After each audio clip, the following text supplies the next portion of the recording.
Hi friends, free ആയിട്ടിരിക്കുമ്പോഴത്തേക്കും പുറത്ത് പോകണമെന്ന് അഞ്ജന നേരത്തെ പറഞ്ഞിരുന്നെങ്കിലും കറക്റ്റ് സമയത്ത് റെഡി ആകാത്തതുകൊണ്ട് അവളുടെ വായിലിരിക്കുന്ന ചീത്ത മുഴുവൻ കേട്ട് ചിരിച്ചുകൊണ്ടാണ് ഞാൻ അങ്ങോട്ട് പോകുന്നത്. അങ്ങനെ ഞങ്ങൾ ഓടിപ്പാഞ്ഞ് ജ്യൂസിലെത്തിയപ്പോൾ ചെറിയ മഴയൊക്കെ ഉണ്ടായിരുന്നു, അതുകൊണ്ട് തിരക്കൊന്നും ഇല്ലായിരിക്കും എന്നാണ് ഞാൻ ഓർത്ത്. ജ്യൂസ് എന്ന് കേൾക്കുമ്പോഴത്തേക്കും ജ്യൂസ് കുടിക്കാൻ പോയതാണെന്ന് ഓർക്കരുതേ. ഇവിടെ ഉള്ളൊരു ഫേമസ് സലൂണാണ് ജ്യൂസ്. പിന്നെ കുറച്ച് നേരം പോസ്റ്റായിട്ടിരുന്നു. പിന്നെ ത്രെഡ് ചെയ്യാൻ വേണ്ടി അവൾ കയറിയപ്പോഴത്തേക്ക് എനിക്കൊന്നും ചെയ്യാൻ ഇല്ലാത്തതുകൊണ്ട് തന്നെ ഞാൻ പുറത്തോട്ട് നോക്കി പ്രകൃതി ഭംഗിയൊക്കെ ആസ്വദിക്കാമെന്ന് ഓർത്തപ്പോൾ ഇതേ ഒരു കറിവേപ്പ്.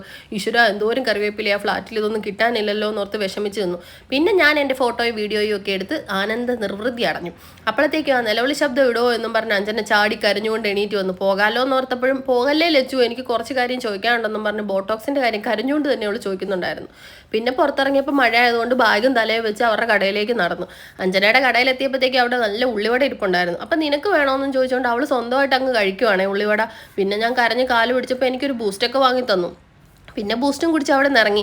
അവിടെ വഴി സൈഡിൽ മുഴുവൻ കടകളാണേ. അങ്ങനെ മീൻ കട കണ്ടപ്പോൾ മീനൊക്കെ നോക്കാമെന്നും പറഞ്ഞ് അതിൽ ചാടി കയറി. മീൻ വാങ്ങാനൊന്നുമല്ല കേട്ടോ, കാണുമ്പോൾ ഒരു സന്തോഷമല്ലേ. അങ്ങനെ അതും കഴിഞ്ഞ് നേരെ നടന്നപ്പോഴത്തേക്ക് ഉച്ച കണ്ടു. ഉച്ച കണ്ടപ്പോൾ എനിക്കൊരു ഡ്രസ്സ് വാങ്ങണേ എന്നും പറഞ്ഞ് അവൾ അതിൽ ചാടി കയറി. എനിക്കറിയാം അവൾ ഡ്രസ്സൊന്നും വാങ്ങാനല്ല, ഡ്രസ്സൊക്കെ ചുമ്മാ നോക്കി നടക്കുമ്പോൾ ഒരു സന്തോഷമല്ലേ നമ്മൾ പെണ്ണുങ്ങൾക്ക്.